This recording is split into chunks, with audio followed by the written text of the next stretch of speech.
Ahoj, kamarádi a přátelé našeho rezortu UKO.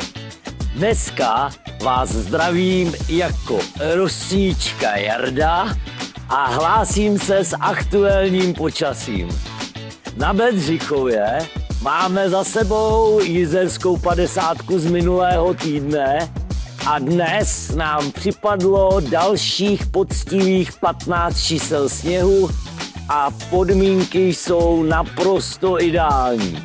Všechny běžkařské tratě jsou upravené, nové vleky, které jsou tady u nás v Bedřichově, všechny 3 jsou plně v provozu a já vás tímto zvu k nám do Bedřichova si odpočinout, užít si zimní radovánky.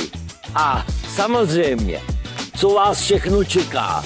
Ráno yoga, dýchání, koupel v potoce, potom výřívka, bazén, sauna, odpočívárna a nakonec něco dobrýho v restauraci. Takže neváhejte, vemte svoje děti a přijeďte k nám na hory. A my se na vás těšíme a mějte se fajn. Přejeme krásný zbytek zimy. Ahoj!